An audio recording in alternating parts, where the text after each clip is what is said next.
Assalamualaikum. Alhamdulillahirabbil alamin. Wassalatu wassalamu ala asrofil anbiya'i wal mursalin wa ala alihi washabbihi ajmain. Amma ba'du.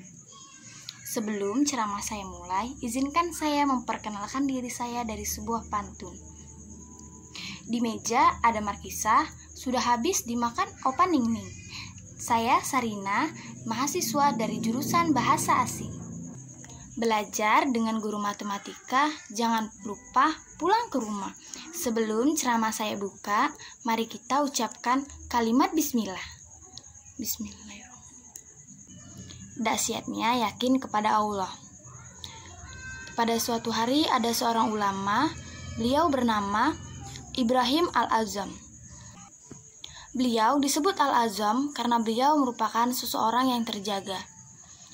Ulama ini adalah ulama yang miskin, namun dia sangat memiliki tekad untuk berangkat haji.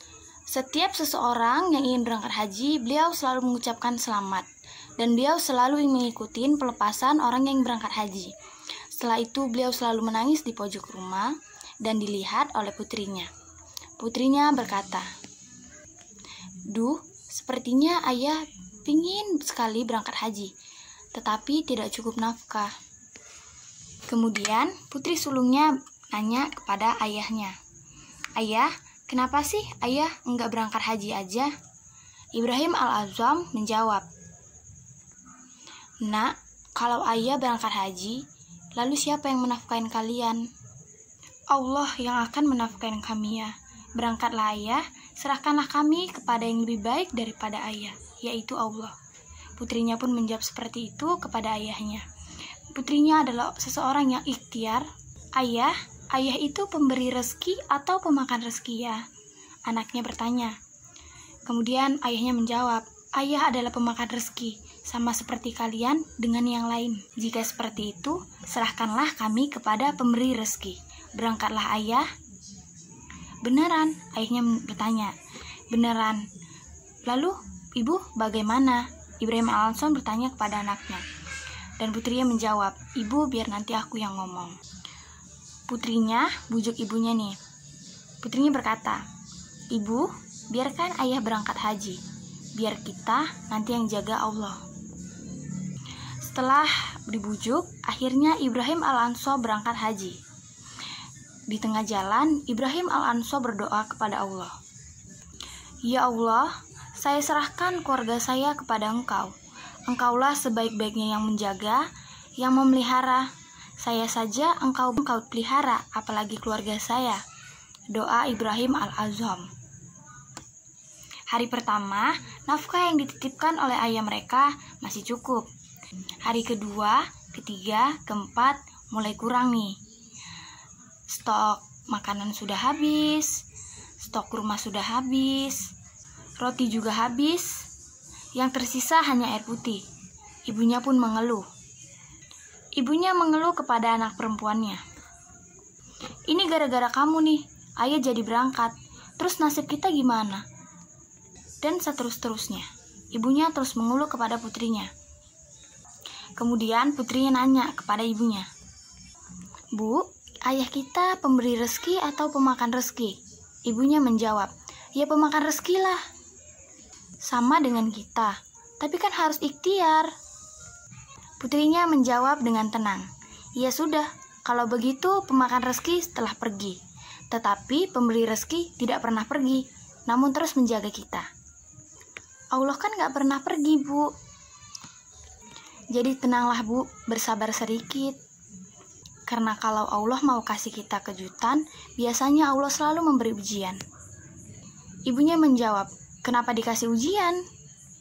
"Supaya Allah ngeliat kita pantas gak sih, Bu, menerima kejutan dari Allah." Putrinya pun menjawab seperti itu. Putrinya termasuk orang yang sangat sabar dan percaya kepada Allah. Beginilah hidup. Supaya kita mendapat hadiah dari Allah, kejutan dari Allah, Allah selalu menitipkan segala ujian untuk kita. Karena Allah ingin lihat, kita pantas gak sih dapat hadiah atau kejutan yang Allah kasih untuk kita nanti. Makanya kita harus jadi orang yang penyabar. Tidak lama kemudian lewatlah satu rombongan raja dan rombongan pangeran. Mereka berburu dan kehabisan air. Akhirnya ada satu pengawal datang ke rumah Ibrahim Al-Azam yang bertujuan meminta tolong agar diberikan air dari rumah tersebut. Pengawal mengetuk pintu dan mengucap salam. "Assalamualaikum." Istri Ibrahim Al-Azam menjawab, "Waalaikumsalam. Saya dari rombongan pangeran. Kita sedang kekurangan air. Bolehkah meminta air dari sumur kalian?" Istrinya pun menjawab, "Boleh, silakan ambil sesuka hati. Air sedang melimpah." Akhirnya air itu diambil dan dibawa ke pangeran. Ketika sampai di rombongan, pangeran meminum air itu. Dan pangeran heran karena air tersebut rasanya manis. Tidak seperti air pada umumnya. Rasanya manis sekali, seperti teh manis dingin. Pangeran bertanya kepada pengawal, "Kamu dapat air dari sumur mana? Kenapa rasanya manis dan segar seperti ini?" Kemudian mereka rombongan itu kembali ke rumah Ibrahim Al-Azam. Mereka bertanya kepada istrinya, "Ini rumah siapa?" Istrinya pun menjawab, "Ini rumah Ibrahim Al-Azam." Kemudian mereka berkata, "Oh, Ibrahim Al-Azam, dia adalah ahli tasawuf." "Iya," istrinya pun menjawab. Kemudian pangeran bertanya, "Wah, di manakah Ibrahim Al-Azam?" "Dia lagi berangkat haji." Kemudian pangeran bertanya, "Apa yang kalian butuhkan?" Dan istrinya menjawab, "Allah lah yang mencukupkan segala kebutuhan kami." Istrinya menjaga harga diri, gak mau ngemis, dan akhirnya pangeran meminta para menteri memberikan barang-barang yang mereka bawa pada saat itu. Akhirnya para menteri memberikan segala yang mereka milikin, emas, bahkan yang lain sampai berpeti-peti. Setelah itu, mereka melanjutkan perjalanan. Setelah mereka pergi, anak perempuan berkata, "Bu, ayah itu pemakan rezeki atau pemberi rezeki?" Ibunya menjawab, "Pemakan rezeki." Dalam hidup, kadang-kadang kita harus berani bertaruh hanya karena Allah. Kita sering yakin tuh sama manusia. Ketika kita tertimpa musibah dan membutuhkan uang, kita meminjam kepada perusahaan atau manusia. Yang udah pasti kita akan membayarnya lebih dari yang kita pinjam. Misalnya 10 juta, pasti kita akan mengembalikannya 13 juta. Kenapa sih kita bisa yakin kepada makhluk yang bahkan gak ada niat baik untuk menolong kita? Tetapi kita gak berani yakin kepada Allah yang udah pasti akan menolong kita selama kita ada di jalannya. Kenapa gak berani yakin dengan Allah? Nikah, menunggu, mapan dulu. Kenapa gak yakin aja? Menikah, maka Allah akan mapankan. Bukankah janji Allah, kalau mereka fakir, kalau mereka fuqara, kalau mereka tidak makan, Allah lah yang akan memberi makan. Kan beres. Intinya kita harus yakin kepada Allah. Jadi kita tuh selama ini belum bisa tenang, belum bisa tumanina selama materi yang kita inginkan belum ada di tangan kita, belum ada di kantong kita, dan belum ada di saldo kita. Seolah-olah kalau itu di tangan Allah itu nggak ada. Itulah masalah kita. Masalah kita di situ, teman-teman. Seolah-olah kalau di situ tuh belum ada. Padahal di tangan Allah itu lebih ada dibandingkan di tangan kita. Kenapa? Karena di tangan Allah nggak akan pernah raib, nggak akan ada yang bisa mencolong. Di tangan kita ada yang bisa nyolong, tapi kalau udah di tangan Allah nggak akan ada yang bisa mencolong. Kalau di tangan kita dicopet, dijambret, tangan Allah nggak akan mungkin adanya salah menghitung. Kalau di tangan kita pasti bisa salah hitung. Di tangan Allah nggak mungkin mubazir dan sia-sia. Kalau di tangan kita nggak mungkin, nggak terjadi. Akhirnya mubazir dan sia-sia. Artinya yang di tangan Allah itu khair. Wa ma indallahi khair. Artinya benar-benar lebih baik. Cuman Allah nggak pernah nunjukin fisiknya. Karena Allah nggak pengen kita melihat itu dengan mata kita. Allah ingin melihat itu dengan hati dan iman. Jadi, orang yang bisa mendapatkan yang di tangan Allah adalah orang yang mendapatkannya dengan hati dan iman. Yang melihatnya dengan iman dan hatinya, bukan dengan matanya. Kalau kita hanya mengandalkan mata saja, berarti kita akan melihat yang terlihat saja. Seperti itu, kita harus belajar dengan mata batin. Mata batin itu adalah iman. Mata batin ini adalah basiroh. Mata batin ini adalah atas kiantun nufus. Mata batin adalah al-qalb, hatinya. Fikhu, al-fikhu, fikhul qalb. Pemahamannya dipahamin dengan hati. Itulah teman-teman. Mau segala urusan, kerjaan, skripsi, jodoh, atau apapun, gunakan mata hati kita. Jangan gunakan mata fisik kita. Seperti kita merasa nggak ada tanda-tandanya nih. Mungkin di sini nggak kelihatan, tapi di sini Allah yang mendatangkan. Ada saja sebuah keajaiban yang terjadi dalam kehidupan kita.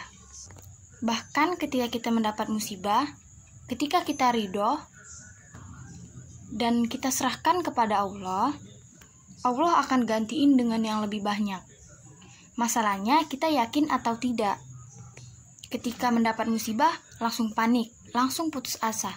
Seharusnya ketika mendapat musibah, kita harus tetap ikhtiar untuk menyelesaikan masalah kita, mencari solusi. Tapi jangan membuat kita mengalahkan, meminta kepada Allah untuk gantinya yang lebih baik.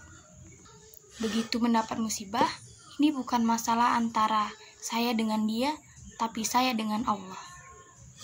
Berdoalah kepada Allah.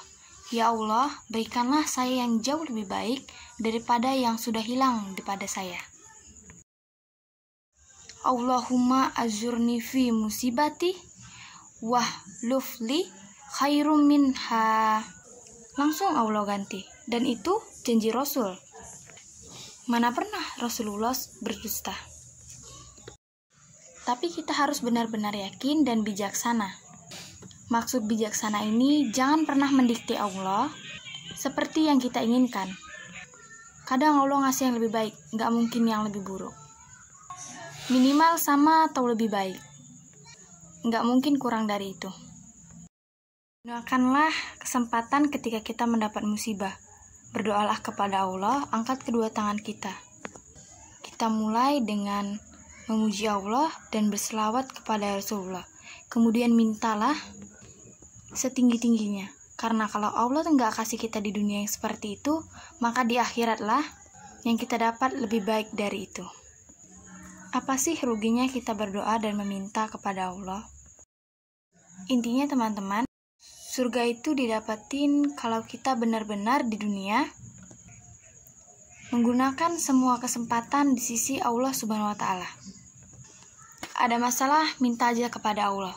Ya Allah, ya Allah, ya Allah. Teruslah berdoa sebaik mungkin. Gak akan ada yang sia-sia. Demikian ceramah agama yang bisa saya sampaikan pada kesempatan ini. Semoga dapat kita amalkan dalam kehidupan sehari-hari. Lebih dan kurangnya mohon dimaafkan. Yang benar datangnya dari Allah Subhanahu wa Ta'ala. Salah, khilaf, dan keliru itu datangnya dari saya pribadi. Sebagai manusia biasa yang tidak pernah luput dari salah. Wabillahi taufiq wal hidayah. Wassalamualaikum warahmatullahi wabarakatuh. Sore-sore mandi di kali, ada itik, habislah sudah. Sekian ceramah kali ini, semoga bermanfaat dan membawa berkah.